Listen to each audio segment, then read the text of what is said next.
Hi everyone, কি অবস্থা সবার? আশা করি ভালো আছেন।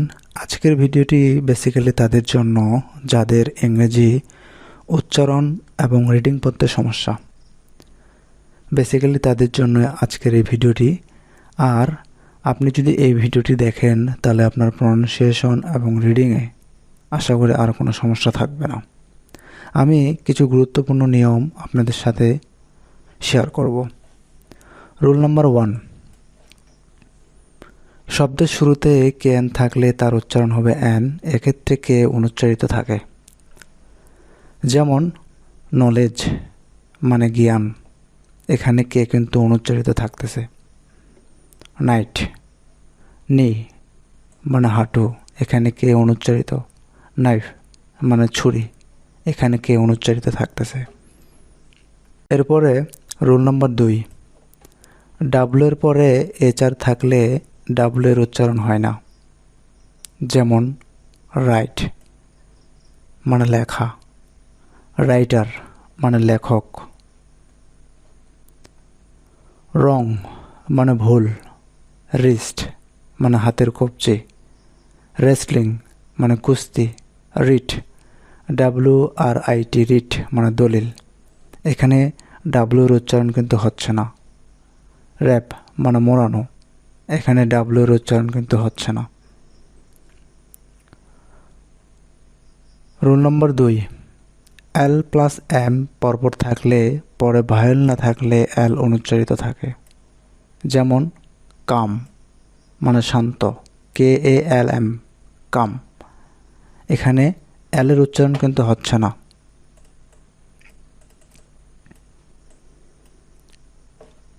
আর্মস মানে ভিক্ষা, পাম মানে তাল গাছ। Rule number 4, M plus B পরপর থাকলে বি এর পরে কোনো ভাওয়েল না থাকলে বি উচ্চারিত হয় না। যেমন বম মানে বোমা বর্ষণ বা বোমা বর্ষণ করা। এরপরে আপনার কম মানে চিরুনি, ক্লাইম মানে আহরণ করা, থাম্ব মানে বৃদ্ধাঙ্গুল, থাম্ব, থাম্বনেল মানে ইউটিউবে বা যে আমরা থাম্বনেলগুলো করি আর কি। ডাম্ব মানে বোবা বা বাকশক্তিহীন। অম মানে জড় বা গর্ভাশয়। লিম, এখানে বি কিন্তু উচ্চারিত হচ্ছে না। নম মানে অবশ। সিকিউম মানে কি মারা যাওয়া, টম মানে সমাধি, ক্রাম মানে ছোট ছোট টুকরা, তারপর লাম মানে ভেড়া, এখানে বি উচ্চারণ হচ্ছে না। এরপরে রুল নাম্বার 5, এখানে শব্দে টি থাকলে টি এর পরে ইউ থাকলে টি এর উচ্চারণ এর চ এর মতো হয়। যেমন লেকচার, LECTURE এর উচ্চারণ কিন্তু চ হয়েছে। Century, furniture, structure.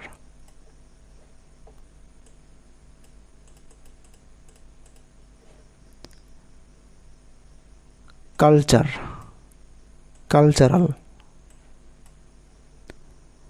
Perpetual, conjecture, congratulation, signature, এমন।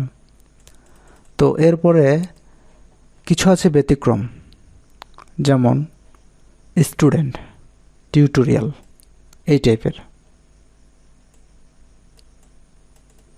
এরপরে ওয়ার্ডের শেষে IGN থাকলে তার উচ্চারণ আইন হয়, এক্ষেত্রে জি এর উচ্চারণ হয় না। অথবা ডাব্লু এর ওয়ার্ডের মধ্যে GN পরপর থাকলে জি এর উচ্চারণ হয় না। যেমন foreign, assign, assignment, design, resign, rain, campaign. Sign, no, GNAW, এখানে জি উচ্চারণ হচ্ছে না। রুল নম্বর 7, শব্দের শেষে ই থাকলে এ এর উচ্চারণ হয় না। শব্দের শেষে যদি ই থাকে তাহলে এ এর উচ্চারণ হয় না। যেমন নেম, কাম, ঠেক, এই টাইপের আর কি, ফেক। রুল নম্বর 8, আইজিএচ এর উচ্চারণে জি উচ্চারিত হয় না। আইজিএচ এর উচ্চারণে জি উচ্চারিত হয় না, সেটুকুর অংশ উচ্চারণ আই হবে। যেমন নাইট, সাইট, মাইট, এই টাইপের আর কি। এবার রুল নম্বর 9, পি প্লাস এস পরপর থাকলে, পি এর আগে কোনো ভাওয়েল না থাকলে পি এর উচ্চারণ পি অনুচ্চারিত থাকে। যেমন সাইকি মানে আত্মা, সাইকো মানে মন বা মনোরোগ বিশেষজ্ঞ, সোরা এখানে পি কিন্তু উচ্চারণ হচ্ছে না। সাইকোলজি এখানে পি এর উচ্চারণ হয় না। রুল নম্বর 10, শব্দের শেষে টিএচ টিসিএচ থাকলে এর উচ্চারণ হয় চ। যেমন ব্যাচ, ম্যাচ, স্ক্র্যাচ, এই টাইপের আর কি। রুল নম্বর 11, শব্দে এসটিএল এর উচ্চারণ হয় সল, এখানে টি অনুচ্চারিত থাকে। যেমন বাসল, রাসল, নেসলে এবং ক্যাসল, এই টাইপের আর কি। সি এর পরে যদি আই ই ওয়াই থাকে তাহলে তার উচ্চারণ এস হবে সি এর পরে। যেমন সেন্টার, সাইক্লোন, সেল, সার্কেল, এখানে সি এর উচ্চারণ ক হচ্ছে না কিন্তু এস হচ্ছে যদি আই ই ওয়াই এই অক্ষরগুলো থাকে সি এর পরে। হ্যাঁ।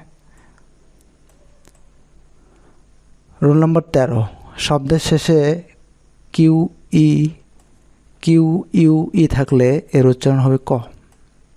যেমন চেক মানে টাকার বরাত চিঠি, ব্যারক মানে বলিষ্ঠ, ক্লিক মানে ক্ষুদ্র দল। এখানে চেক আরেকটা আছে CHECK, চেক, ওইটাও মানে চেক, কিন্তু ওইটার উচ্চারণ ওটার অর্থ দাঁড়াবে পরীক্ষা করা, আর এই চেকের অর্থ টাকার বরাত চেক।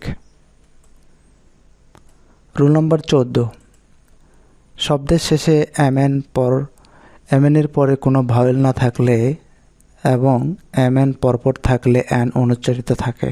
যেমন সোলেম, কন্ডেম, ড্যাম, এই টাইপের। রুল নম্বর 15, ইংরেজি শব্দের শেষে জিএস থাকলে তার উচ্চারণ হয় ফ, জিএচ, এবং তা কখনো কখনো অনুচ্চারিত থাকে, কিন্তু এরপর টিএন বা এম থাকলে জিএচ উচ্চারিত হয় না। যেমন টাফ মানে কঠিন, টাফ, এখানে জিএচ এর উচ্চারণ ফ হয়ে যাচ্ছে, এনাফ।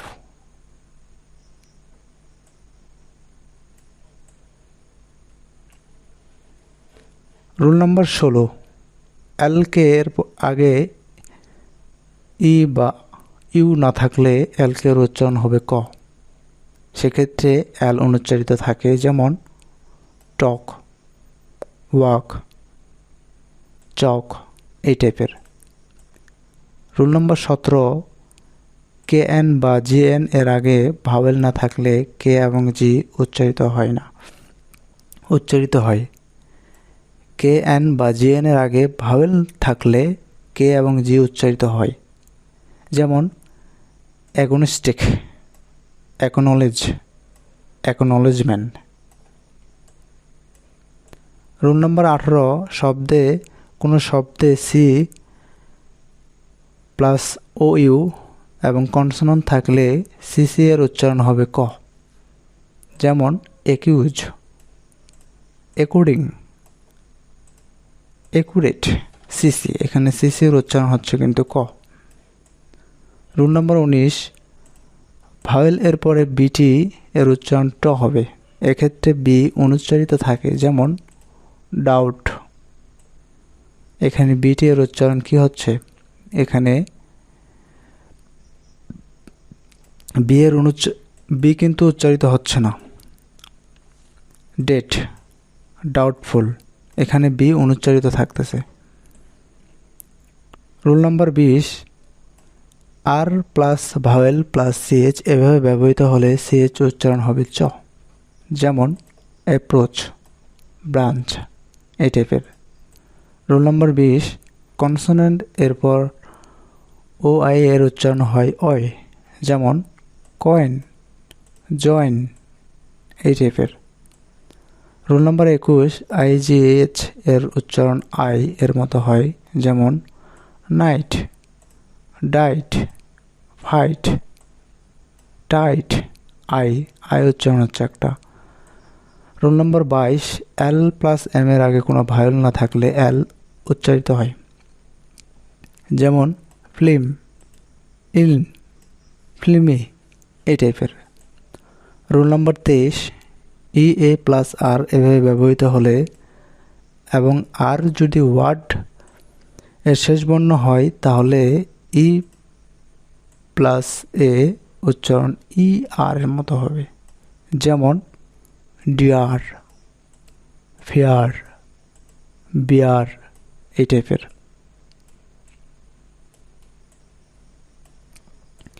এখন বলি যে আপনি রিডিং পড়বেন কিভাবে। আপনি কিভাবে রিডিং পড়বেন, তো সেটা আপনার রিডিং পড়তে হলে আপনাকে প্রথমে সিলেবল প্যাটার্ন জানতে হবে। এই প্যাটার্নটা ফলো করতে হবে আপনাকে। সিলেবল কি? সিলেবল একটি শব্দের ধ্বনিভিত্তিক টুকরা। প্রতিটি সিলেবলে সাধারণত একটি ভাওয়েল সাউন্ড থাকে। কথা বলার সময় যেভাবে শব্দটাকে টুকরো টুকরো করে উচ্চারণ করি, সেই টুকরোগুলোকেই সিলেবল বলে। সিলেবল ভাঙার নিয়ম, সিলেবলকে আমরা 3 ভাগে ভাঙতে পারি। 1, ভাওয়েলের পরে, 2, দুটি কনসোনেন্টের মাঝে, এবং 3টি কনসোনেন্ট থাকলে যদি যৌগিক উচ্চারণের আগে বা পরে আমরা সিলেবলকে ভাঙতে পারি। আপনি উদাহরণ দেখলে আরও বিষয়টি ক্লিয়ার হবে। সেটা হলো যেমন ক্যাট, সিএটি ক্যাট, এটা কিন্তু একেবারে উচ্চারণ হচ্ছে, তাই এটা আমাদের কি 1 সিলেবল, মানে এক টানে উচ্চারণ হচ্ছে এটা। 2, ওয়াটার, ওয়া এবং টার 2 ভাবে উচ্চারণ হচ্ছে, তাই এটা আমাদের 2 সিলেবল। 3 সিলেবল কি? বিউ, বিইএইউ, বিউ, টিআই, টি, এফওএল, বিউটিফুল, মানে 3 ভাবে উচ্চারণ হচ্ছে, তাই এটা আমাদের 3 সিলেবল।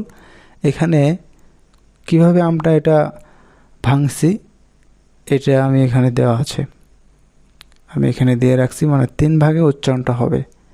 যদি 3 ভাগে উচ্চারণ হয় তাহলে সেটা আমাদের 3 সিলেবল।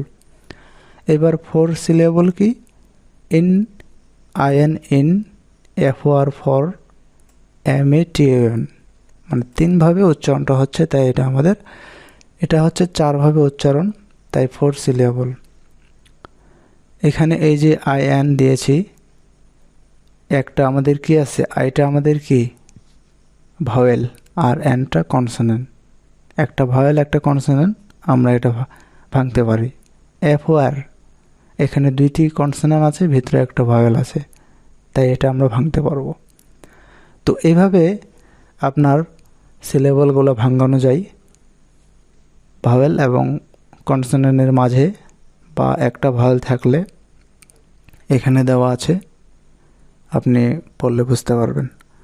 তো এই ছিল ভিডিওটি দ্বারা উপকৃত হলে অবশ্যই চ্যানেলটি সাবস্ক্রাইব করে রাখবেন। ধন্যবাদ সবাইকে।